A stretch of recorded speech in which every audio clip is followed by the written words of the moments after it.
La question du traumatisme est une question qui est centrale, à la fois pour le peuple algérien. La colonisation a été traumatisante pour le peuple algérien, et on voit encore les traces aujourd'hui, mais pour le peuple français. Et c'est important d'avoir tout ça en tête pour bien mesurer les enjeux. Je pense personnellement qu'une des hypothèses sur la force de l'extrême droite dans ce pays, c'est que l'on n'a jamais traité la question des conséquences de la colonisation et de la guerre d'Algérie. Qu'on a considéré qu'après les indépendances, après 62, que le silence allait suffire à dépasser les traumatismes. Le silence n'aide jamais à dépasser les traumatismes. Le silence permet une reproduction du traumatisme. Et quand le Front National naît, pour les plus anciens, vous allez vous en souvenir, regardez à partir de quoi il se constitue. À partir des représentations, des images de l'arabe, du musulman, de la peur, etc. C'est-à-dire qu'il se reconstitue à partir d'un héritage, d'un espace mental colonial qui n'a pas été dépassé parce qu'il n'a pas été travaillé. Je pense que ça a été une des grandes faiblesses du mouvement progressiste dans les années 60, qui a été de ne pas prendre au sérieux l'héritage de cette colonisation. Voilà ce que je vais dire en introduction. Alors après, donc, nous avions prévu... la France scelle son destin avec celui de l'Algérie en 1830. Du port de Toulon partent 453 navires, 64 000 hommes. Le but est de coloniser l'Algérie. Mais pourquoi l'Algérie? Pourquoi coloniser l'Algérie? Alors vous avez la réponse officielle, celle que vous avez appris à l'école. Je n'ai pas regardé les livres actuels, mais jusqu'à le dernier ouvrage scolaire que j'ai vu il y a 5 ans le contenait encore. Officiellement, ce serait pour venger l'honneur de la nation qui aurait été bafoué parce que le Dey d'Alger a donné un coup d'éventail aux représentants français. Et que, par conséquent, il fallait venger l'honneur de la nation. Ça, c'est l'explication officielle que pendant des générations et des générations, sur les bancs de l'école primaire, dans les livres d'histoire, on a transmis et renvoyé. Et ça s'est inscrit dans les inconscients collectifs que la colonisation est le résultat d'une insulte du Dey d'Alger. En réalité, d'abord, on ne nous explique pas d'où vient ce coup d'éventail. Ce coup d'éventail, et après je viendrai à la véritable explication, mais ce coup d'éventail est tout simplement le résultat d'une discussion houleuse dans laquelle le Dey d'Alger réclame à l'émissaire français quoi? Il réclame une dette que la France a vis-à-vis de l'Algérie qui date du moment où la Révolution française était en danger, où personne ne voulait lui vendre du blé, et où le Dey d'Alger, qui n'est pas un progressiste, qui était juste un commerçant, accepte de vendre du blé.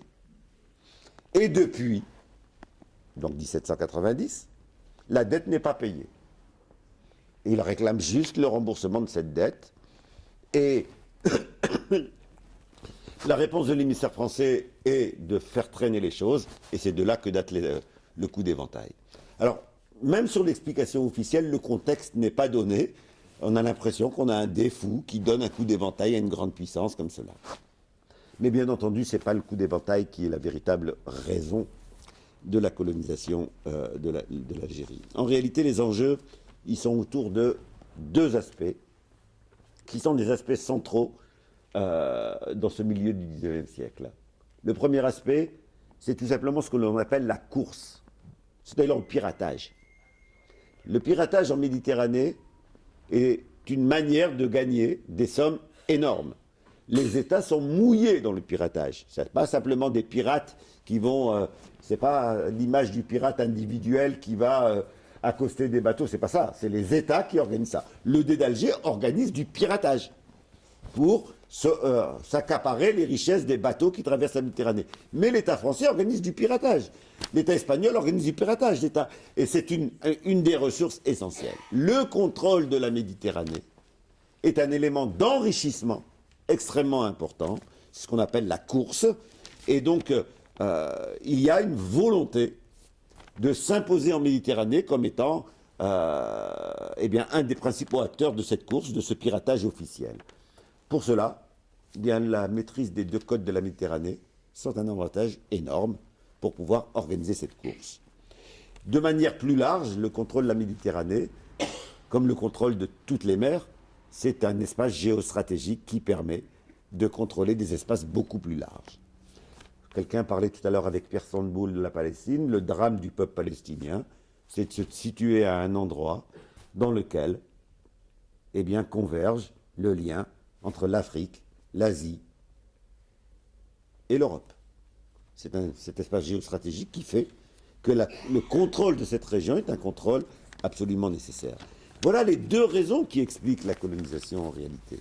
Le contrôle plus large géostratégique de la Méditerranée, la France est en opposition avec l'Angleterre sur le contrôle des mers, et deuxièmement un aspect beaucoup plus mesquin qui est immédiatement ce que rapporte la contrebande et la course en Méditerranée. Voilà les deux raisons qui poussent à la colonisation de l'Algérie pour avoir un contrôle des deux rives de la Méditerranée. Alors, est-ce que tu peux nous résumer ce qui se passe entre 1830 et 1962 en Algérie et en France? D'accord. Est-ce que c'est possible? Alors, j'ai 8 heures, c'est ça? Non. Alors, très rapidement, je le résumerai de la manière suivante. D'abord, premier aspect, une conquête qui est une conquête que je qualifierais de génocidaire. Entre 1830 et 1880, la population algérienne diminue d'un tiers. Imaginez ce que ça voudrait dire que la France engagée dans une guerre qui perdrait un tiers de sa population. De 3 millions d'habitants, au moment de la conquête, on passe à 2 millions. Autrement dit, la résistance de la population à la colonisation va entraîner des méthodes qui sont des méthodes qui n'ont pas d'autre nom que ce qui sera utilisé après, bien après, par Hitler. C'est ça la réalité. Aimé Césaire l'a théorisé. Aimé Césaire, quand il parlait de la colonisation, disait, mais vous savez, Hitler n'a fait que théoriser et généraliser ce qui s'était déjà expérimenté dans les colonies. Autrement dit, l'invention des camps de concentration, c'est pas Hitler, c'est la colonisation. Hitler les a systématisés, mis en système, pensés, structurés, industrialisés, mais c'est né avant. La question de la torture systématique, la même chose. La question des expérimentations médicales, la même chose. Donc on a quelque chose qui est, dans la colonisation, quelque chose qui va être d'une violence totale. Un tiers de la population, ça a pris quelle forme? Par exemple, ça a pris la forme que pour être garanti que les soldats sont efficaces, il y avait une prime qui était donnée quand on pouvait prouver qu'on avait tué des rebelles.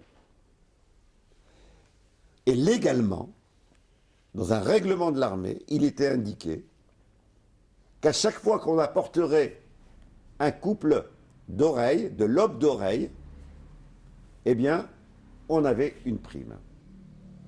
C'est ce qui explique pourquoi les soldats français n'étaient pas plus barbares que d'autres, ça explique pourquoi les soldats coupaient les oreilles. C'était ça qui leur permettait d'avoir leur prime. On a eu également, alors tout ce que je vous dis est documenté, tout ce que je vous dis est documenté. Il suffira, pour ceux qui ne me croient pas et qui pensent que j'exagère, vous tapez à chaque fois plusieurs phrases, là vous tapez méthode de la conquête de l'Algérie et vous allez tomber sur les travaux qui le montrent de manière très claire. Simplement, c'est pas connu, c'est pas diffusé, mais c'est documenté. On a toute une série de recherches qui le démontrent. La pratique la plus barbare a été la pratique des enfumades. Les amphimades, ça a été tout simplement l'ordre qui a été donné par quelqu'un qui a encore des noms d'avenues. Bugeaud, qui a encore des noms d'avenues aujourd'hui, donc ces généraux ont ordonné, pour casser la résistance dans certaines contrées, d'enfumer les grottes dans lesquelles se réfugiaient les populations à l'approche de l'armée française. On bouchait la porte des grottes, et c'est des milliers de morts, hein, on bouchait la grotte, et on mettait le feu. Et les gens mouraient asphyxiés avec leur bétail, parce qu'ils étaient partis se cacher. Et donc on a eu des actes qui sont des crimes contre l'humanité de ce type-là. Sinon on ne peut pas comprendre pourquoi le bilan est aussi énorme. En réalité, jamais la population algérienne n'a accepté la colonisation, et donc pour pouvoir coloniser, il a fallu une violence totale qui a produit donc un tiers de la population en disparition. Une fois la pacification, entre guillemets, c'est le terme qui était utilisé, obtenue, c'est-à-dire une fois que on ne pouvait plus, une fois qu'il n'y avait plus de résistance du fait de l'ampleur des dégâts, eh bien, on a eu un second acte qui a été la question de la répression. C'est-à-dire qu'on a considéré que pour que la révolte ne revienne pas,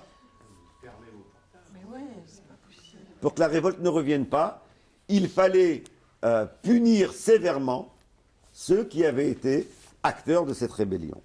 On a eu donc des déportations extrêmement massives, et en particulier les déportations en Nouvelle-Calédonie.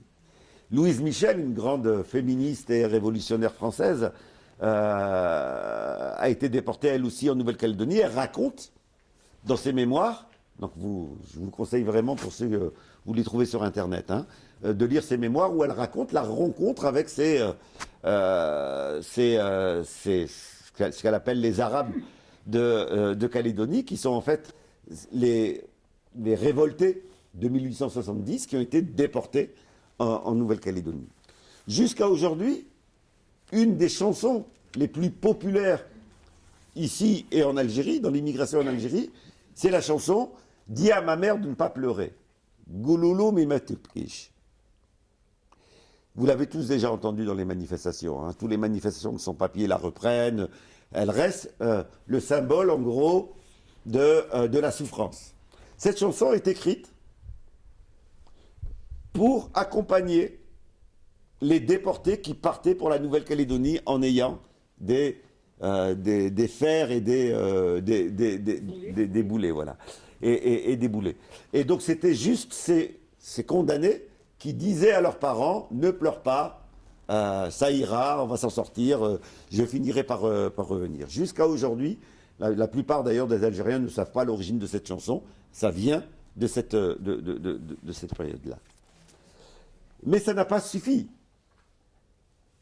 L'objectif de la colonisation, c'était aussi, comme toute colonisation, de mettre l'économie algérienne au service de l'économie française. C'est ça le propre de la colonisation. Au-delà des violences, les violences sont l'accompagnement de cela. Le vrai cœur de la colonisation, c'est d'abord cette dimension économique. Le reste est un moyen pour y parvenir. Et donc on a spolié les terres. On a, par la force, enlevé les terres et donc cassé la culture et la dynamique de la société algérienne qui était essentiellement rurale et communautaire. Ça a pris des formes qui sont des formes multiples. Il y a eu des décrets qui ont été faits. Les tribus qui se sont révoltées se sont vues retirer une grande partie de leurs terres. Et puis on a décidé aussi des formes moins violentes en apparence, mais extrêmement violentes dans la durée. Eh bien, on a imposé la privatisation des terres. Les terres étaient propriété collective des tribus. C'était un mode de vie communautaire, c'est-à-dire c'était la tribu qui gérait les terres en commun. Eh bien, on a imposé la privatisation. Pour cela, on a imposé les noms. Beaucoup d'Algériens sont persuadés que leur nom est un nom qui vient de leur ancêtre.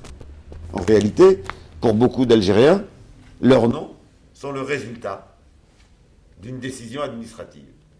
Le responsable de l'administration arrivé au village, il appelait tous les hommes de la tribu, et un par un, ils devaient, donc c'est la tribu des Bois-Mama, eh bien ça ne suffisait plus, il fallait trouver un nom. Et donc celui qui était chauve, eh bien on l'appelait Boras, le chauve. Celui qui était bûcheron, eh bien on l'appelait Bouchakourt, l'homme à la hache.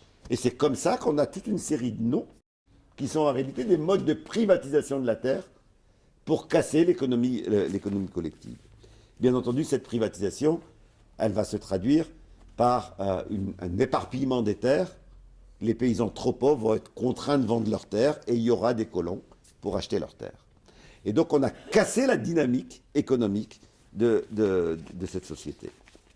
L'autre dimension qui va suivre, c'est la colonisation de peuplement. En Algérie, on sait aujourd'hui qu'il y avait des projets qui n'ont pas réussi, mais il y avait des projets qui étaient des projets. C'est l'historien Olivier Lecourt-Grandmaison qui a découvert dans les archives des projets très concrets, qui étaient des projets qui prenaient en référence les Indiens d'Amérique. Autrement dit, le projet était progressivement de faire disparaître le peuple algérien et de le remplacer par des colons. On espérait par cela régler la question sociale française, autrement dire, nos pauvres, dans les moments de chômage massif, les envoyer en Algérie. On espérait aussi, par cette question-là, enfin, par cette méthode-là, s'installer durablement, parce qu'on avait vu qu'il y avait une résistance extrêmement importante. Et donc, il y a eu l'idée de faire disparaître le peuple algérien, ou en tout cas, de le marginaliser. Eh bien, on a eu tout simplement une clochardisation de la société algérienne. Il faut relire les textes à l'époque d'un Albert Camus qui décrit quotidiennement dans les années 30 par exemple la clochardisation du peuple algérien. Donc ça a été ça la colonisation. Jusqu'au moment où alors face à ça il y a eu de la résistance. Il y a eu de la résistance. La résistance elle a pris 3 formes successives qui ne sont pas des formes qui ont été choisies de manière théorique ou abstraite dans un bureau, etc., qui ont été des réactions à la situation. La première forme de résistance, elle va durer jusqu'à la fin du 19e siècle. Ça va être une forme de résistance qui est la forme d'un autre âge, de l'âge antérieur, qui est une forme des révoltes paysannes. Des tribus entières se soulèvent. Quasiment tous les 8 ans, on a quasiment un cycle, où on a une grande révolte paysanne, où il y a une tribu qui commence à se révolter, les autres tribus viennent l'accompagner. Et ça se traduit par, à chaque fois, des massacres. Puis, il va y avoir un second âge de la résistance. En gros, à partir du début du XXe siècle, eh bien, à partir de l'immigration, c'est né d'ici, on va voir apparaître des partis politiques de type moderne. Ce sont les immigrés en contact avec les syndicats et la gauche française ici, qui vont apprendre, vont connaître d'autres formes d'organisation, d'autres formes revendicatives, et qui vont s'organiser en parti, en espérant que le plaidoyer allait suffire à convaincre que la colonisation devait prendre fin. Donc on a eu des pétitions, des mémorandums, des demandes pacifiques, des manifestations non violentes, etc.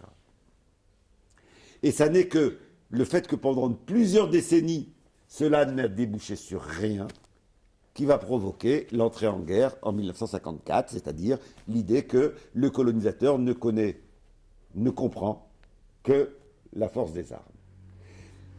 C'est important d'avoir ça en tête parce que c'est ce qui s'est joué dans toutes les colonies. Partout, les gens ont essayé d'abord pacifiquement. Comme le dit Mandela, ça n'est jamais le dominé qui choisit la forme de la lutte. Mandela dit, c'est le dominant qui choisit la forme de la lutte. Nous, on préférerait, par une simple pétition, être entendu, et puis on n'en parle plus. Mais comme nos pétitions ne sont pas entendues, eh bien c'est ça qui amène à un moment donné la question de la lutte armée. C'est important d'avoir ça en tête pour comprendre ce qui se passe en Palestine aussi. Hein. C'est les mêmes logiques Et donc on va avoir donc cette guerre d'Algérie. Il faut se garder, quand on essaye de comprendre la situation en Algérie, de se limiter à la guerre d'Algérie. La guerre d'Algérie est le résultat de tout ce qui s'est passé avant. C'est la phase finale, mais c'est le résultat de tout ce qui s'est passé avant. Et pendant la guerre d'Algérie, eh bien, on a eu quelque chose qui se paye encore aujourd'hui. Qui a été le déracinement de près de la moitié de la population algérienne. Pour contrôler et asphyxier les résistants, asphyxier les rebelles, asphyxier les félagas, comme on les appelait à l'époque, on a regroupé, on a enlevé les paysans de leur village, en se disant, ces paysans nourrissent les rebelles, donc il faut enlever aux rebelles la possibilité d'être en lien avec le peuple algérien. Donc on a enlevé ces paysans et on les a mis dans des centres de regroupement. Ça a été une opération qui, identitairement, psychiquement, est une opération qui se paye encore aujourd'hui. Pierre Bourdieu, le grand sociologue français, a écrit tout un ouvrage avec Abdelmalek Sayad, un autre grand sociologue, où il qualifie cela de déracinement. Et il montre en quoi cela va avoir des effets sur plusieurs générations. L'identité paysanne villageoise a été brusquement, en 24 heures, cassée, et on a pris des paysans pour les mettre dans des centres de regroupement dans lesquels toute leur culture paysanne n'avait plus aucun sens. On a donc cette forme de violence, pour moi, est beaucoup plus forte encore que la violence physique, qui est de toute façon scandaleuse, beaucoup plus forte parce qu'elle s'inscrit dans la durée. Et donc on a eu toute une population, l'Algérie arrive à l'indépendance avec toute une population qui n'a plus de repères culturels, n'a plus de repères identitaires, qui est passée sans l'avoir demandé, sans s'inscrire dans le temps, qui est passée brusquement d'une culture paysanne communautaire à des regroupements dans des camps contrôlés par l'armée. Voilà en gros ce qui s'est passé entre 1830 et 1962. Je rajouterai une chose qui est l'héritage de ce qui a pu se jouer à ce moment-là. Lorsque l'armée française s'en va, eh bien, on a quelque chose qui est de... Jusqu'à aujourd'hui, autant pour le reste, je pense avoir trouvé des hypothèses. Sur cet aspect-là, je n'ai pas d'hypothèse vraiment, ça me semble tellement bête. On est parti en détruisant tout. Je voudrais juste prendre un exemple. Les plans des égouts d'Alger sont encore à Paris aujourd'hui. On a emmené les plans des égouts d'Alger et le gouvernement algérien, dans chaque négociation, réclame la restitution des plans des égouts d'Alger. Ce qui veut dire que, en fait, le départ d'Algérie était vraiment un départ qui était considéré comme quelque chose comme une défaite qu'il fallait venger. Et il fallait créer des conditions pour que l'État algérien ne puisse pas s'en sortir. Voilà. Voilà ce que je voulais dire sur... Faut digérer là, hein. Ah, j'ai oublié une chose. Tout cela, c'est la colonisation, mais entre 1830 et 1962, il y a eu aussi la résistance. Je vous parlais tout à l'heure de ces révoltes collectives, puis des partis politiques. Mais contrairement à une idée qui est véhiculée beaucoup par les Algériens d'ailleurs, et c'est une erreur, la guerre d'Algérie n'a pas été une victoire militaire. Les résistants étaient vaincus. La bataille d'Alger avait décimé le Front de Libération Nationale et l'Armée de Libération Nationale. On avait mis les moyens, les services de contre-insurrection, dont va vous parler Mathieu Rigou, j'ai entendu qu'il venait, c'est un très bon invité. Les services de contre-insurrection avaient fait leur travail, et pour qui connaît les textes du FLN de l'époque, et ils sont publics, eh bien, militairement, le FLN était à bout. Ce qui va se passer, c'est quelque chose d'assez extraordinaire. ben, c'est extraordinaire. Des événements qui donnent espoir en l'humanité. Au moment où la voie militaire était cassée, on a vu sans préparation, de manière spontanée, le peuple algérien, en décembre 1960, descendre dans la rue par millions. Autrement dit, on venait prendre le relais de la voie politique qui n'était plus possible. Et c'était les enfants, les vieillards, les femmes.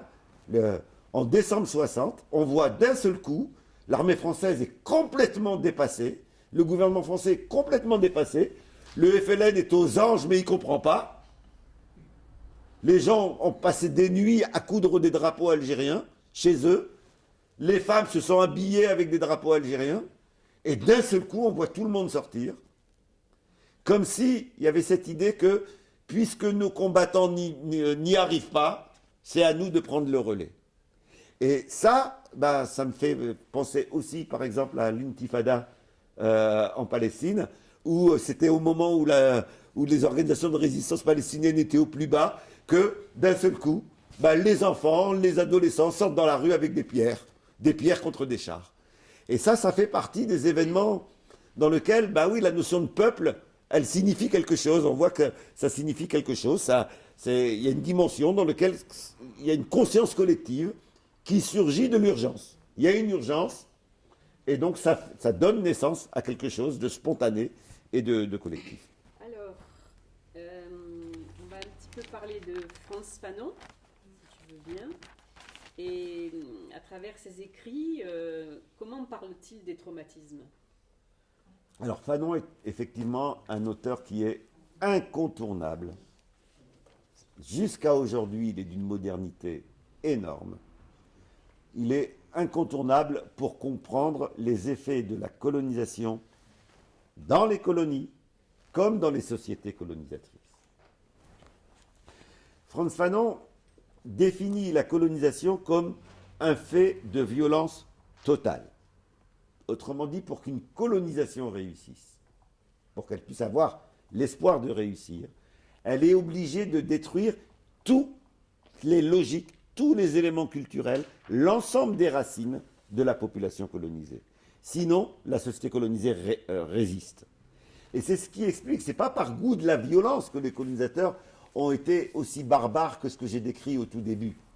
C'était que pour que le projet puisse réussir, il fallait tout détruire. Et donc, par exemple, Frantz Fanon explique pourquoi on s'est attaqué à salir ce que les peuples considéraient comme leur modèle.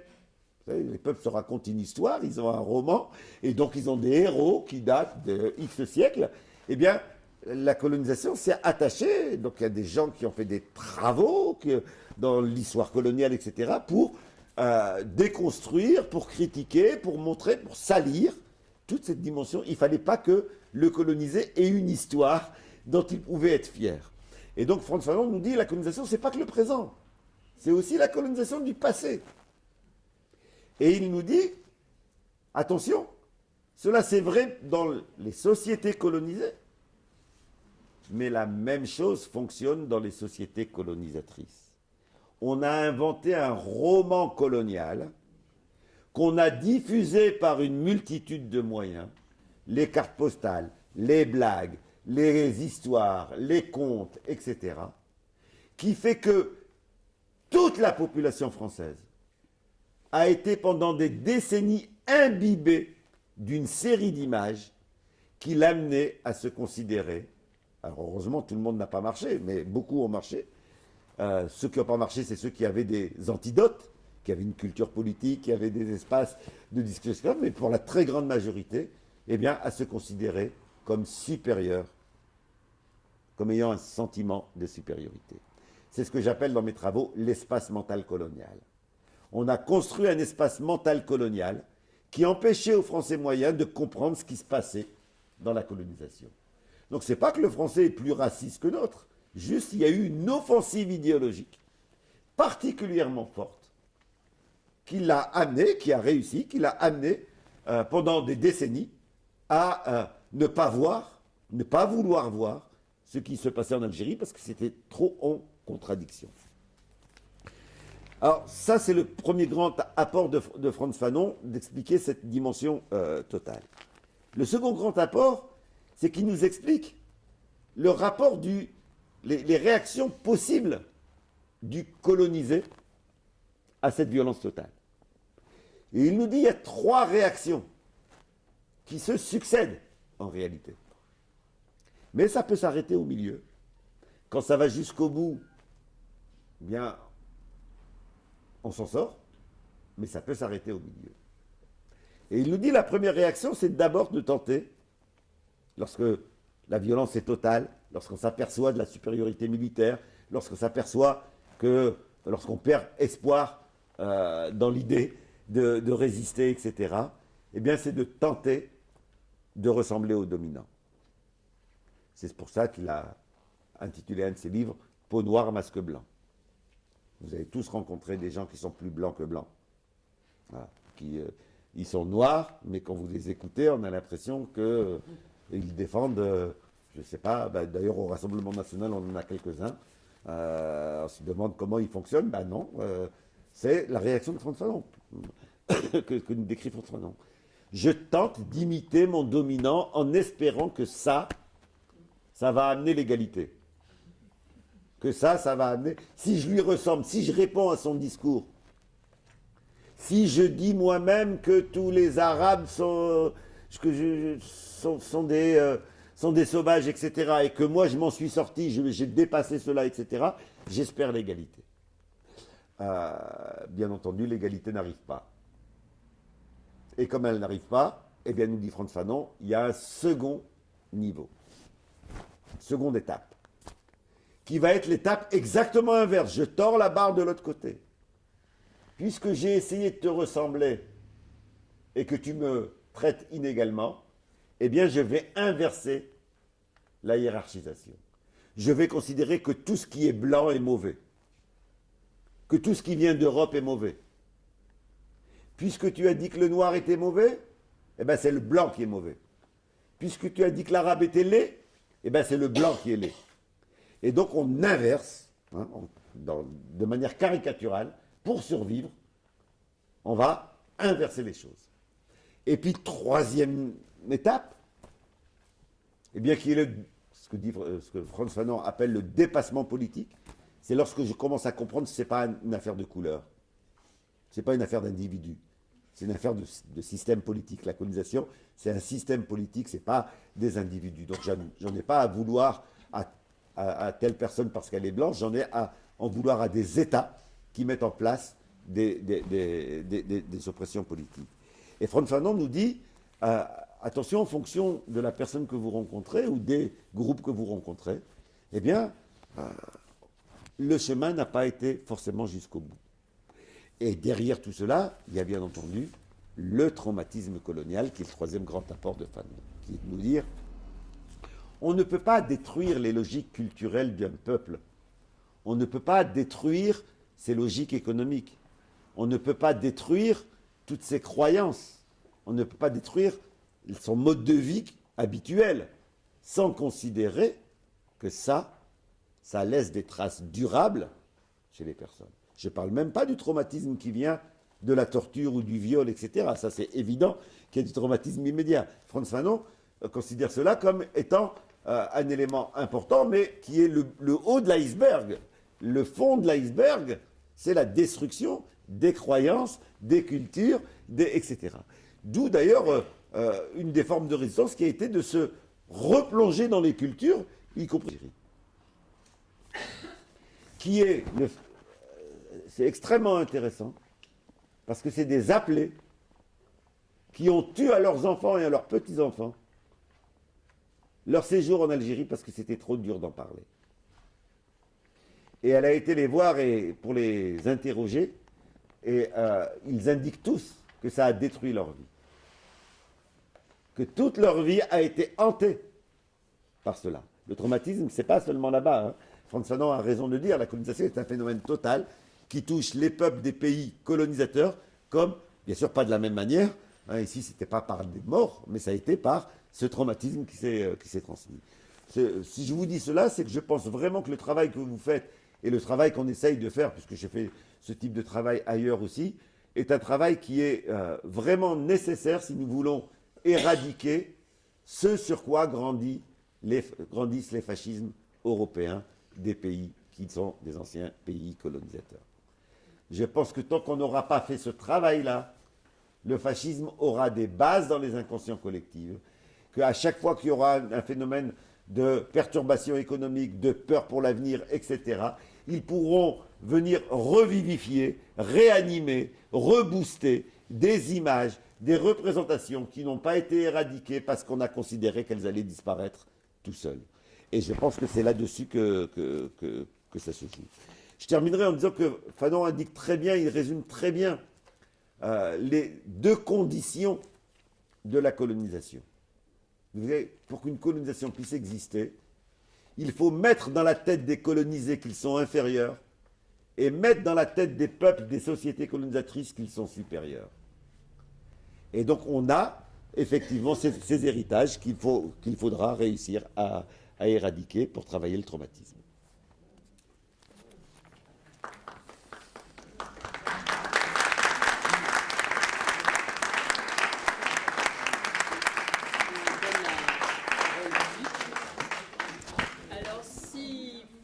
Maintenant, si vous avez des questions, c'est possible. Il y a un micro que Marianne va faire passer. Nous avons perdu une petite pièce de micro, donc il va falloir parler fort. Ah. Nous avons retrouvé la pièce. Alors, il y a déjà une question. Si vous voulez bien vous lever, comme ça on va vous entendre. Merci. Aussi, toujours.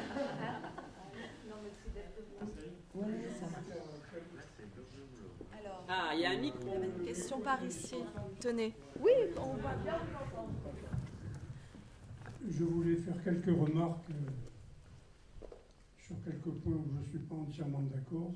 Je suis d'accord évidemment sur la majorité de ce que vous avez dit, sur le scandale des enfumages et des Cavaignacs qui ont leur rue, sur Yveton qui n'a pas de rue alors qu'il a été guillotiné, alors qu'il n'avait pas une goutte de sang sur les mains, parce que même sa bombe n'a pas explosé.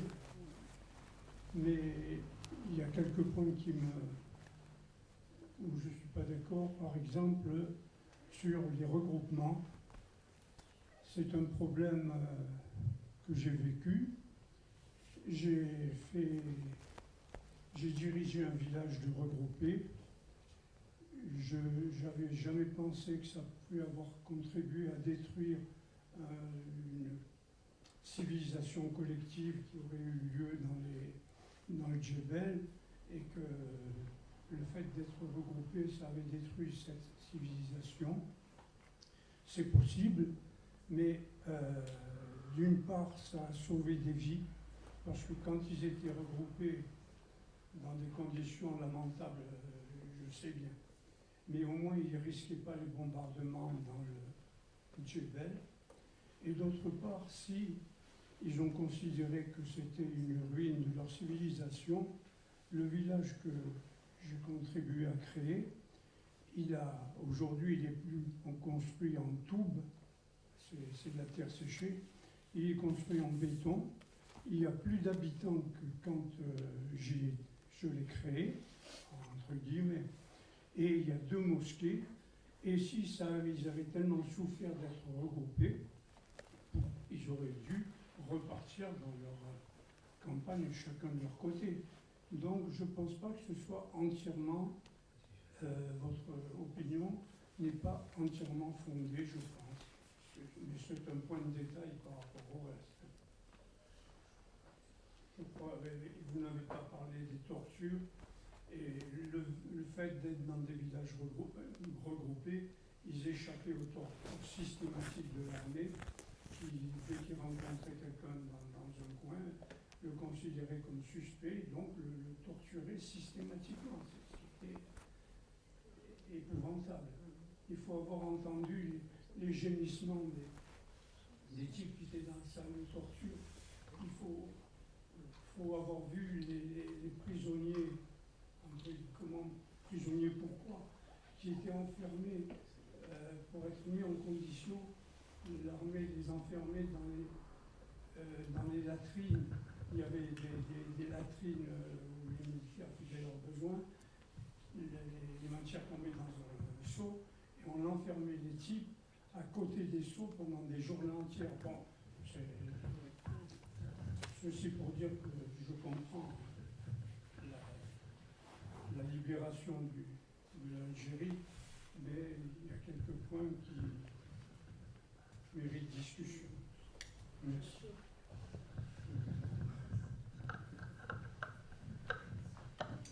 Tu réponds ou on prend d'autres questions? On va prendre plusieurs questions. Hein. Plusieurs questions? Est-ce qu'il y a des différences notables? Est-ce qu'il y a des différences notables, par exemple les Britanniques pour la colonisation en Inde, les Belgique au Congo, enfin tout. Est-ce qu'il y a des différences notables? C'est le même processus.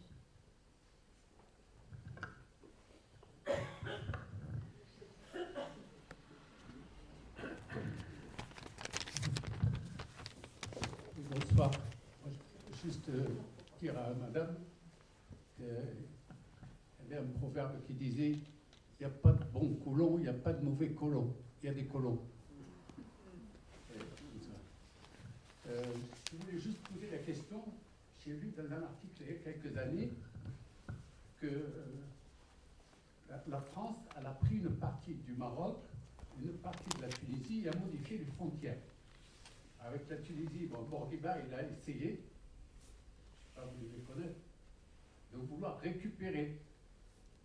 Mais vu l'État à l'époque, on lui a dit, écoute, tu aurais dû demander d'atterrir les Français. Alors il est rentré chez lui en s'excusant. Les Marocains, il y a eu des escarmouches, il y a eu même des morts et tout, on connaît l'histoire, et c'est toujours assez chaud. Mais il paraît qu'il y avait des mines qui étaient à la frontière tunisienne, toute la frontière, et du côté du Maroc aussi. Sans parler des essais nucléaires dans le désert et tout. Et il paraît que les plans des mines n'ont jamais été rendus à l'Algérie, jusqu'à maintenant. Et il y a toujours des gens qui se font sauter par une mine actuellement. Voilà, juste pour ça.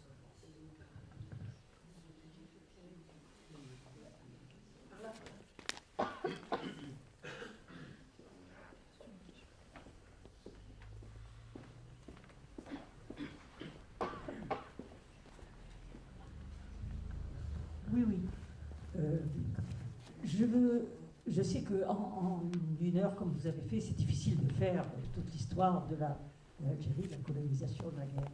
Je voudrais peut-être aborder un point dont vous n'avez pas du tout parlé, c'est le côté militaire. Je pense que le fait que les Algériens, les autres coloniaux, ont été engagés pendant les guerres de 14-18 puis 39-45 à côté des soldats français ont permis la formation d'abord des professionnels militaires et ensuite la découverte dans la tête des Algériens que les Français pouvaient être battus par l'armée. Donc ça aussi, ça a vraiment, en plus de leur expérience auprès des syndicalistes français, ça a été un argument majeur. Il y a une deuxième chose dont j'aimerais parler et dont on ne parle jamais, c'est d'ailleurs à Toulon, je crois, il y a quelques années, étant au Royal que j'ai découvert ça, c'est les clauses secrètes de ces accords d'Évian et ces bombes nucléaires que la France a expérimentées dans le Sahara après 62 et qui ont été invisibilisées encore pour le peuple algérien et l'éclatement de ces bombes nucléaires a causé de nombreux cancers, nombreux problèmes de santé dans les populations algériennes, entre autres au premier degré des problèmes de cécité, les gens entendant un bruit et regardant du côté du bruit on était aveugle après. Il y a eu, si j'ai bonne mémoire, trois bombes nucléaires jetées après 62. Je crois qu'il ne faut pas oublier ça. Alors, d'autre part, Fanon a apporté beaucoup de choses, mais je veux dire, j'aimerais quand même dire un mot d'Albert Memmi, qui a écrit Portrait du colonisateur et Portrait du colonisé. Je veux dire, et Césaire, hein, qui a parlé des problèmes coloniaux. Voilà. Bonsoir. Effectivement, 1 heure c'est court, mais je voulais juste souligner que l'Algérie, après la décolonisation, n'était pas si isolée que ça, et qu'il y a eu énormément de pieds rouges, comme vous dites, mais des étrangers comme les Russes, comme les Cubains, qui ont pris la place des enseignants manquants, des chercheurs, etc., notamment dans l'enseignement supérieur, et qui ont vraiment contribué à reconstruire, entre guillemets, la classe créative, on va dire. Voilà.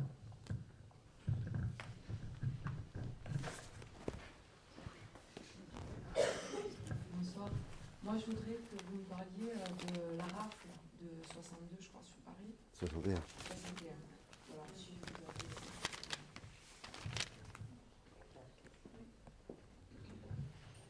Quelqu'un d'autre? C'est bon? Oui, ça fait beaucoup. Alors, sur la question des centres de regroupement, je pense qu'il faut vraiment distinguer ce que des gens comme vous ont essayé de faire. Et c'est valable pour les centres de regroupement comme pour plein d'autres aspects. Plein de gens se sont retrouvés en Algérie à devoir obéir à des ordres et à des projets avec lesquels ils n'étaient pas d'accord. Ils ont donc essayé, certains ont appliqué bêtement, comme dans toute guerre, d'autres ont essayé d'en faire quelque chose qui ne soit pas le projet initial. Mais le projet de centre de regroupement, on a des documents qui sont très précis. Il s'agit, c'est la phrase de Mao Tse-tung qui est mise en avant, hein, le résistant est comme un poisson dans l'eau, l'eau étant le peuple, et donc il s'agissait d'enlever l'eau. Et donc de prendre le peuple, de le déplacer pour que les résistants ne puissent pas être nourris, aidés, cachés par le peuple. Donc le projet des centres de regroupement est un projet de déracinement. Et donc, distinguons bien ce qui est du domaine de ce que chacun a essayé de faire, du domaine systémique, qui là est autre chose. Est-ce qu'il y a des différences entre les colonisations? Alors, ça n'est pas des différences qui sont liées aux États-nations. Il n'y a pas une bonne colonisation anglaise et une mauvaise colonisation française. Par contre, on peut dresser une typologie des colonisations en fonction des objectifs qui sont fixés. Vous avez des colonisations qui sont des colonisations dont l'objectif premier est l'exploitation en tant que telle. Voilà, exploiter les travailleurs et la terre qu'on a conquis.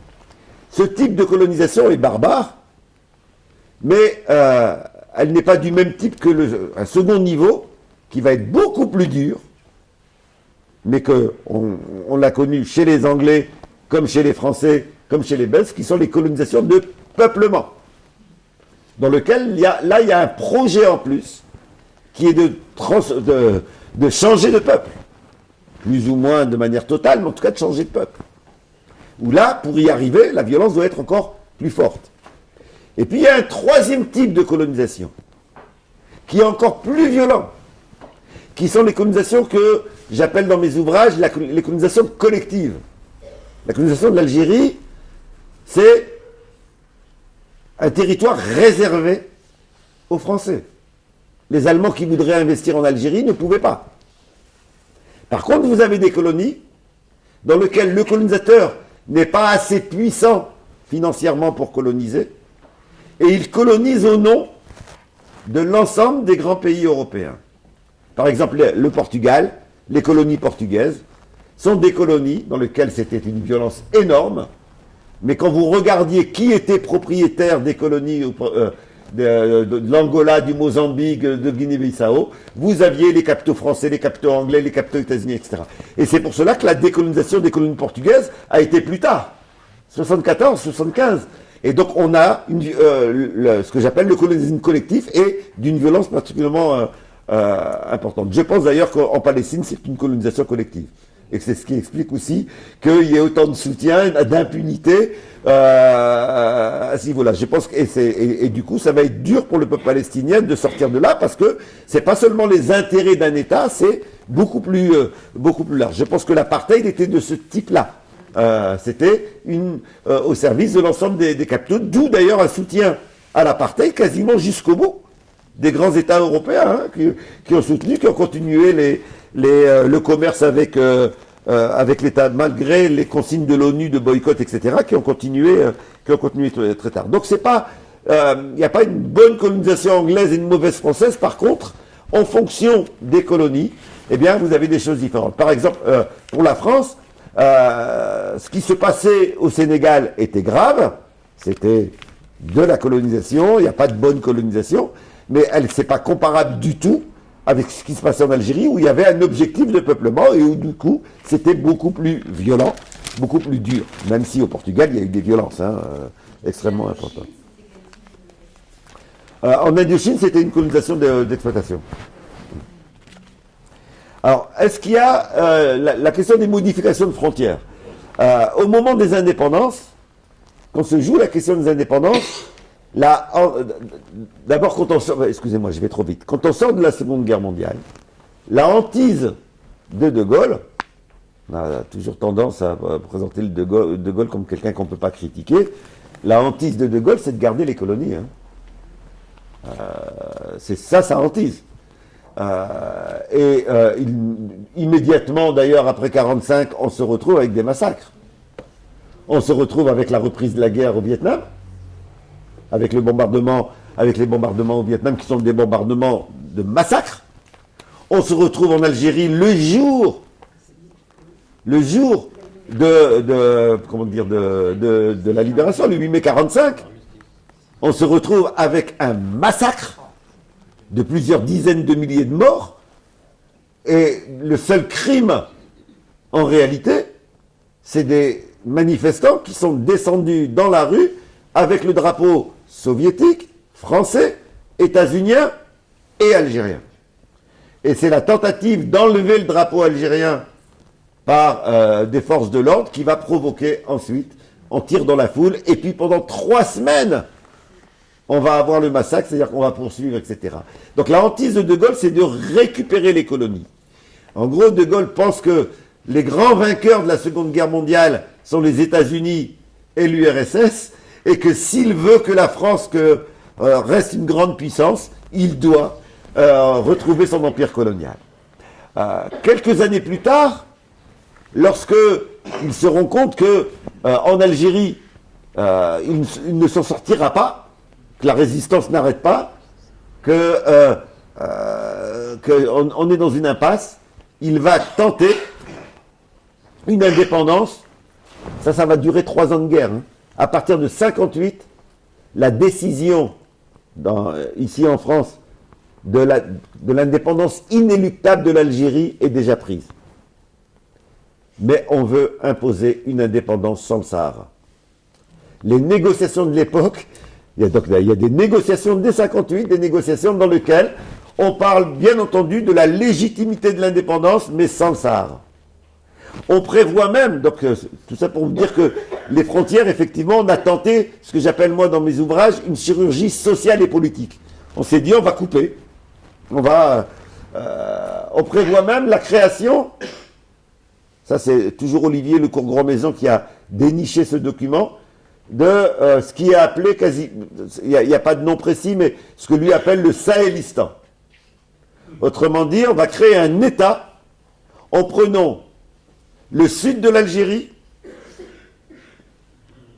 et le nord, ou l'inverse, je ne sais plus, du Mali. Donc on va prendre des territoires maliens. Voilà. C'est d'ailleurs là encore aujourd'hui. On voit bien l'importance des ressources de cette région-là. C'est encore là aujourd'hui qu'il y a le terrorisme, etc., les déstabilisations, etc. Et donc, il y a cette tentative-là de redessiner la carte. Pourquoi? D'abord parce qu'on a découvert du pétrole, mais aussi parce qu'on a besoin d'un terrain d'expérimentation pour la bombe. On a besoin d'un terrain d'expérimentation pour la bombe. Et ça, la question de la bombe nucléaire, elle est tellement importante pour De Gaulle qui estime que c'est le cœur de son indépendance militaire, qu'il est prêt à faire perdurer la guerre pendant 4 ans encore, de 58 à 62. Dans les négociations d'Évian, la seule chose sur laquelle il insiste vraiment, le dernier point de blocage, c'est la question de la bombe.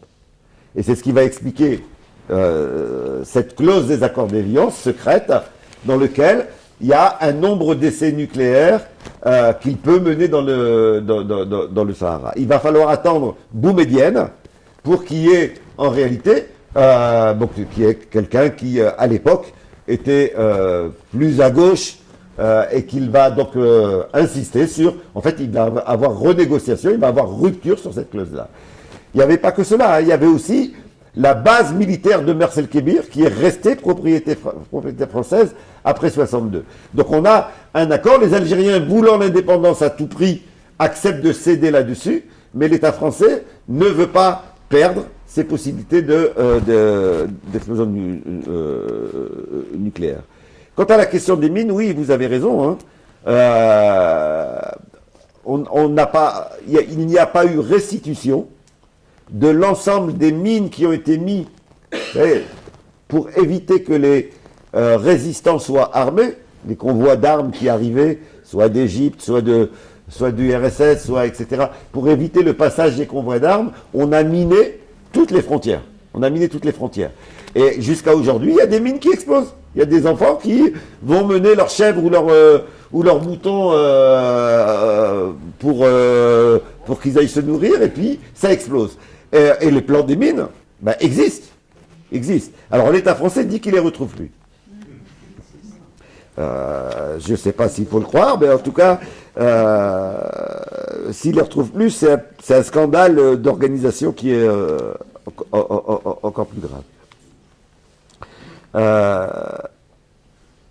Sur la question de la naissance du mouvement national algérien, vous avez également raison, bien entendu, en une heure, je ne peux pas aborder tout ça. Il y a plusieurs facteurs qui ont joué, vraiment plusieurs facteurs. D'abord, une des dimensions premières, c'est pour ça que j'ai commencé par cela, c'est que le mouvement national algérien, donc les premières idées d'un mouvement politique contemporain naissent dans les années 20. C'est l'étoile nord-africaine, c'est à Paris, c'est la masse des immigrés qui sont en lien avec les syndicats et avec le Parti communiste français qui, à l'époque, demande l'indépendance des colonies. Et donc c'est ce foisonnement-là qui va créer les premiers mouvements. Mais bien entendu, ça c'est chez les militants. C'est pas dans la masse du peuple et ça ne crée pas suffisamment d'éléments pour transformer les choses. Les guerres de 14-18 et surtout celles de 39 à 45 vont être des guerres qui vont changer. Entre le début de la guerre et la fin de la guerre, ceux qui y participent changent complètement. D'abord, on leur a dit qu'ils se battaient pour l'indépendance nationale. Donc, pour avoir des engagés et pour qu'ils acceptent d'y aller, parfois on les a emmenés de force, d'autres y ont été volontairement, on leur a dit c'est contre le nazisme qui opprime nationalement, qui occupe des pays qui ne sont pas les siens, etc. Quand ils sortent de là en 1945, ils disent et pour nous, c'est la même chose. Et donc on a effectivement cette dimension-là. On va avoir une seconde dimension qui est que, je vous le disais tout à l'heure, pour que la colonisation puisse perdurer, il faut qu'on ait l'impression que celui qui nous colonise est invincible. Et là, ils ont eu l'expérience. Avec leurs petits camarades français qui allaient au combat, ils les ont vus pleurer. On a des romans qui ont été écrits, des témoignages qui ont été écrits dans lesquels j'ai vu un Français pleurer. Donc on pensait que le Français ne pleurait pas. Qu'il était d'une force surhumaine, etc. Mais ils ont vu aussi des Français collaborer. Ils ont vu d'autres résister. Et ils ont vu qu'effectivement, ce mythe d'une invincibilité de l'État colonial, eh bien, était un mythe. C'était une invention. Et donc, il rentre au pays persuadé que maintenant, il faut demander l'indépendance de l'Algérie. Donc, vous avez raison, tous ces éléments-là viennent contribuer à l'accélération de l'histoire. Et puis, le dernier événement, ça a été 1945, les massacres dont je vous parlais tout à l'heure, à Sétif, Guelma et Kharata. 45 000 morts, d'après les estimations algériennes. C'est énorme, en quelques semaines, 45 000 morts. Le grand poète Kateb Yassine dit, à ce moment-là, c'est là que ma conscience nationale s'est forgée. Là, j'ai compris qu'il fallait à tout prix, quel que soit le prix, se battre pour l'indépendance. Le général qui organise la répression dit lui-même, je vous ai donné la paix pour 10 ans. Si vous ne changez pas les modalités de la colonisation, comme si la colonisation pouvait changer, eh bien, dans 10 ans, ça va revenir. 45-54. Il s'est trompé d'un an. Il avait effectivement raison, c'était le temps que, en fait, tous ceux qui ont été tués en 45, eh bien, il fallait une nouvelle génération de militants qui a émergé après. Vous avez raison sur l'apport d'Albert Memmi, je ne vais pas insister là-dessus. De la même façon, sur ceux qui ont aidé l'Algérie, oui, il y a eu, d'une part, de nombreux coopérants des pays socialistes qui étaient là. À ceux que vous avez cités, je rajouterai la Yougoslavie, qui a donné un énorme coup de main. Mais comme la question était sur le pied rouge, c'est pour ça que j'ai parlé des Français. Je voudrais souligner un aspect particulier sur l'apport des Cubains. C'est pas un hasard qu'en Algérie, les Cubains soient particulièrement aimés. Les Cubains, qui étaient un pays qui n'était pas riche, ont apporté une aide en particulier sur les dimensions d'aide médicale. D'ailleurs, c'est leur...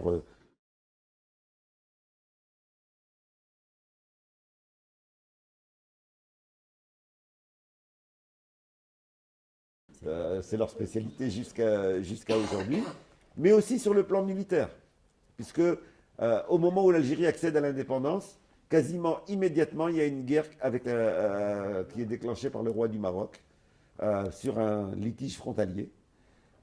Et c'est en réalité les Cubains qui viennent encadrer l'armée algérienne qui était décimée, je le disais tout à l'heure. Et donc c'est les Cubains qui vont permettre par leur expérience militaire et donc il y a une place particulière chez les Cubains. Octobre 61, c'est un massacre en France, un massacre colonial en France. Le contexte de l'époque, c'est la fin des négociations avec le Front de Libération Nationale. Donc la question c'est, est-ce qu'on va négocier en situation de force ou est-ce qu'on négocie en situation de faiblesse? Pour le FLN, il a besoin de montrer que l'immigration le reconnaît comme mouvement représentatif. Pour l'État français, il y a encore, jusqu'en 61, il y a encore cette idée qu'on va pouvoir imposer de nouvelles forces. En tout cas, d'imposer qu'il n'y ait pas que le FLN et la France qui signent des accords d'Évian, mais également une troisième force. Bon, en gros, trouver des gens plus conciliants, qui seraient plus d'accord pour on va dire un gouvernement néocolonial, un gouvernement des accords qui favorise les intérêts français. Et donc, c'est ça l'enjeu. C'est ça l'enjeu. C'est pas un massacre qui vient d'un excès, d'un ordre, etc. Ça a une fonction qui est de préparer les derniers jours des négociations. Je ne pense pas que ça soit simplement le préfet Papon, même si lui a mis du zèle, etc. Je pense que ça vient de plus haut. Je pense qu'on n'en est qu'au début du travail sur le 17 octobre 61. Je pense que De Gaulle est lui-même directement lié. Je pense que c'est un ordre pour montrer au FLN qu'il ne pourra pas mobiliser en France.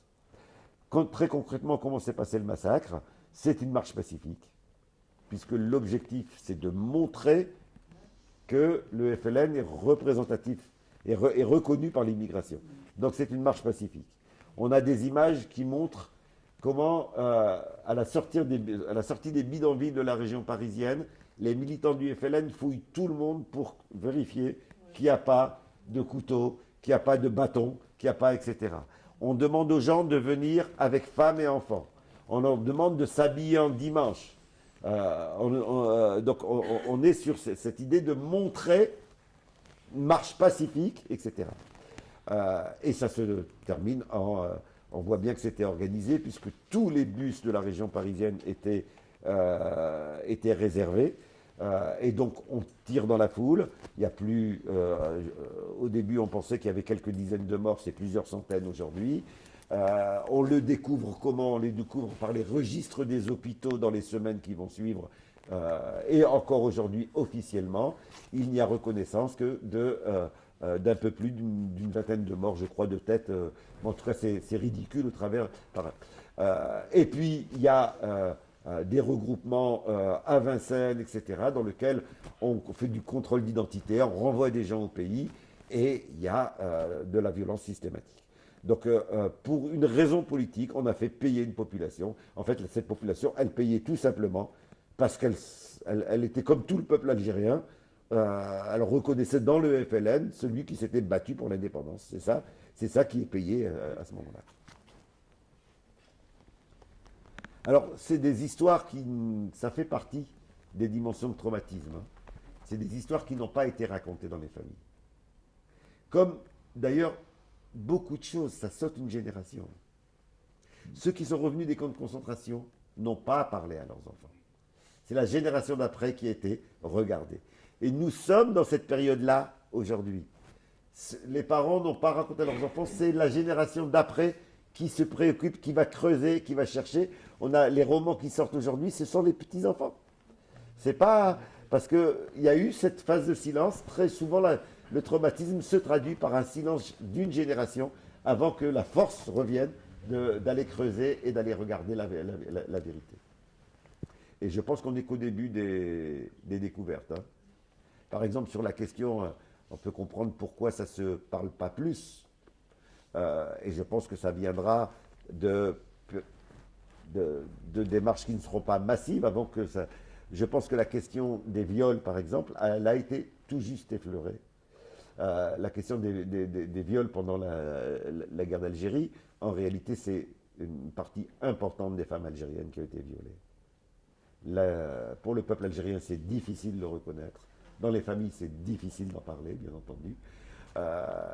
Mais ça a été une arme de guerre qui a été beaucoup plus importante. Et je pense qu'on n'est qu'au début de la découverte de ce que ça a été. On a eu quelques témoignages, on sait qu'il y en a eu, etc. Mais l'ampleur, aujourd'hui, on ne la mesure pas encore.